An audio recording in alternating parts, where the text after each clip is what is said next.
Parole semée, parole partagée. Une émission de Marc Thomas.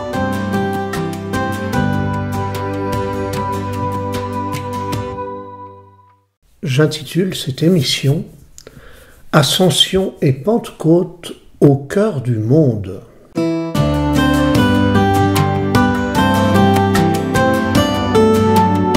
Les chemins de la foi. Entre la résurrection de Jésus et son départ à l'ascension, les proches de Jésus apprennent à se détacher de lui. Une phrase revient comme un refrain dans les évangiles de la résurrection. « Il n'est pas ici, il vous précède en Galilée ». Cette phrase donne le ton. Il n'est plus ici comme il l'était avant auprès de nous. Il vous précède en Galilée, la Galilée, le carrefour des nations. C'est là que vous le verrez. Galilée, carrefour des nations, on dirait aujourd'hui au cœur du monde où les hommes se croisent, se rencontrent, se battent, se rejettent, se réconcilient. Au cœur du monde où les hommes vivent, travaillent, créent, construisent, se détendent. Il vous précède au cœur du monde avec ses évolutions et ses incertitudes. Alors que les apôtres et les femmes recherchent l'intimité de Jésus après la résurrection, ou recherchent encore les traces de son corps, ils sont tous remis en route pour aller au cœur du monde. Quelques exemples de l'Évangile. Les femmes au matin de Pâques vont au tombeau embaumer le corps de Jésus. L'ange leur dit « Je sais que vous cherchez Jésus le crucifié. Il n'est pas ici, car il est ressuscité. Et voici qu'il vous précède en Galilée. Là, vous le verrez. » Matthieu 28. Marie-Madeleine ne reconnaît pas Jésus ressuscité et le prend pour le jardinier. Elle ne le reconnaît que lorsqu'il l'appelle par son prénom. Autrement dit, elle ne reconnaît pas le corps physique du ressuscité, mais elle le reconnaît dans la relation qui les relie. Jésus dit « Marie », elle répond « Rabbouni », Jean 20. Marie-Madeleine voulait prendre le corps de Jésus pour le ramener près d'elle. Mais dès qu'elle l'a reconnu, Jésus lui dit « Ne me retiens pas, va trouver mes frères. » Pas question de le prendre ni de rester dans l'intimité d'avant. Jésus l'envoie annoncer la nouvelle aux apôtres. Jésus marche avec les disciples d'Emmaüs, mais ils ne le reconnaissaient pas.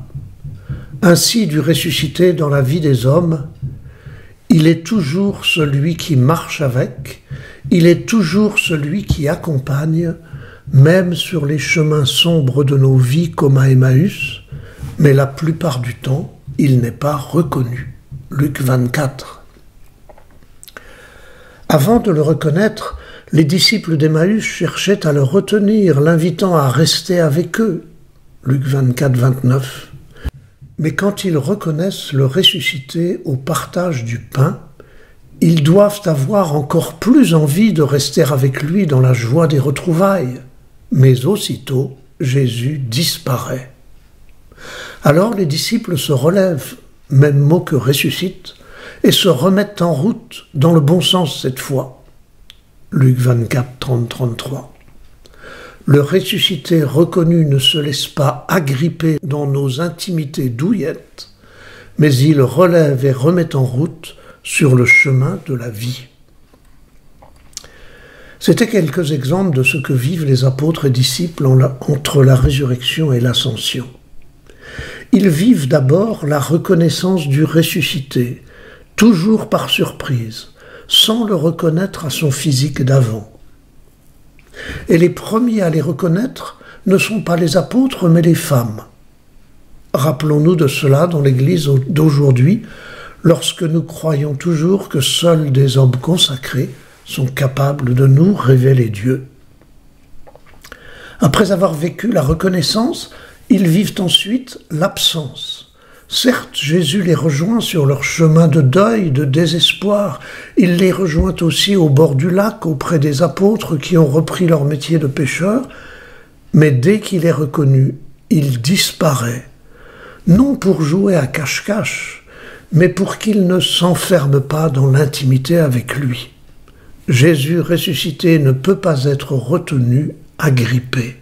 Dès qu'il est reconnu, il nous échappe pour que nous nous remettions en route sur les chemins de nos vies et de la vie du monde. Reconnaissance, absence, ils vivent ensuite le renvoi au cœur du monde.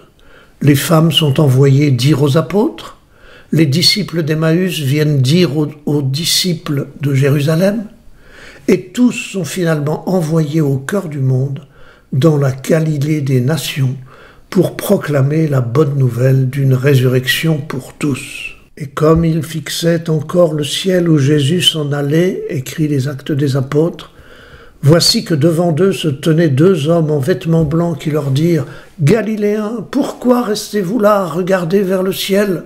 Acte 1, 10.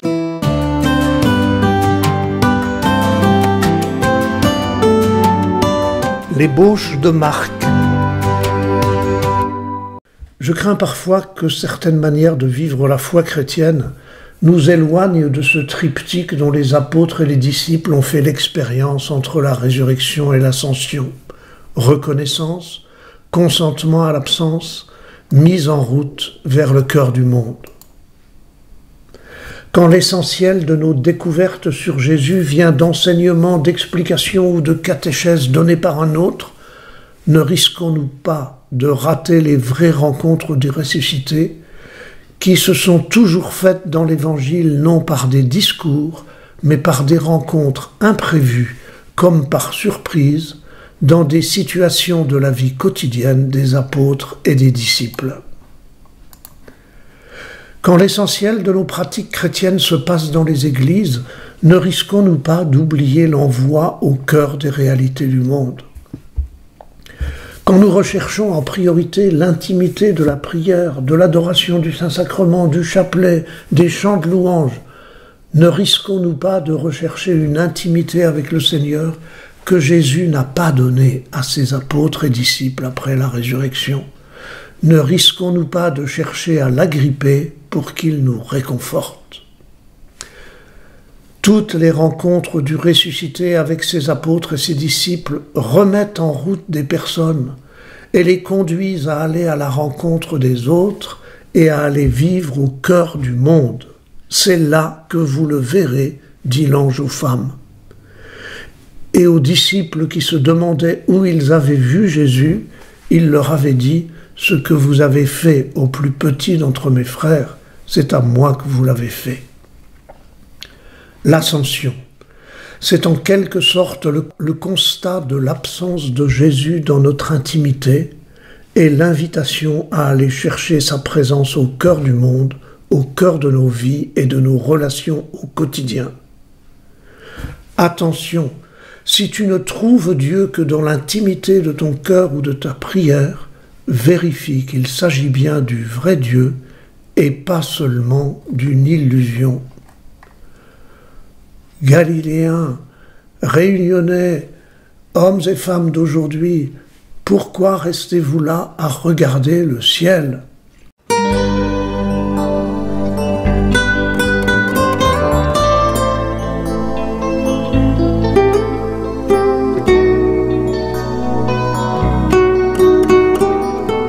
Pourquoi restons-nous là à regarder le ciel alors qu'il est là-bas sur des routes nouvelles? Et pourquoi avoir peur?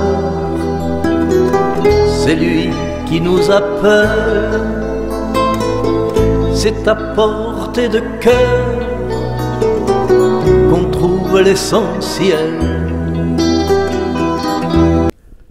C'était Jean-Claude Gianada. Et maintenant, je passe à la Pentecôte.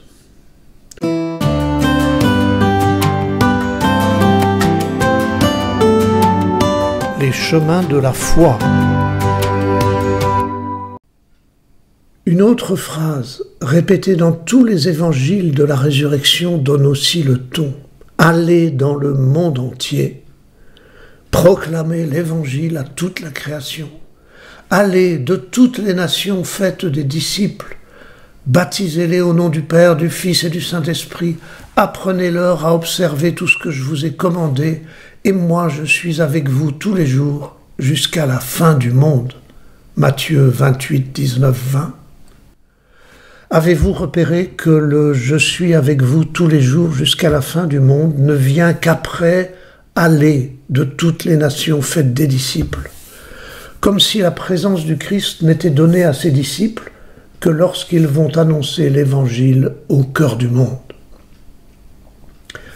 À la Pentecôte, tous furent remplis de l'Esprit Saint. Ils se mirent à parler en d'autres langues et chacun s'exprimait selon le don de l'Esprit. Actes 2, 4. Alors, les actes des apôtres continuent.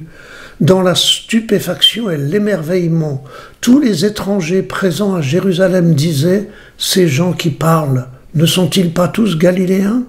Comment se fait-il que chacun de nous les entende dans son propre dialecte, dans sa langue maternelle ?»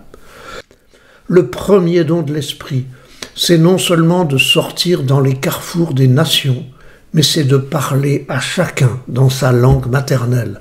C'est de parler aux hommes dans leur langue, dans leur culture, dans leurs préoccupations humaines. Il y a eu de longs siècles où l'Église a cru devoir parler latin pour révéler le mystère, oubliant que la bonne nouvelle est faite pour être entendue et accueillie dans la langue des hommes de tous les temps. Il y a encore beaucoup de personnes aujourd'hui qui reprochent à l'Église de parler dans un langage qui leur est hermétique ou qui ne répond pas à leurs questions et à leurs recherches de sens. C'est la Pentecôte.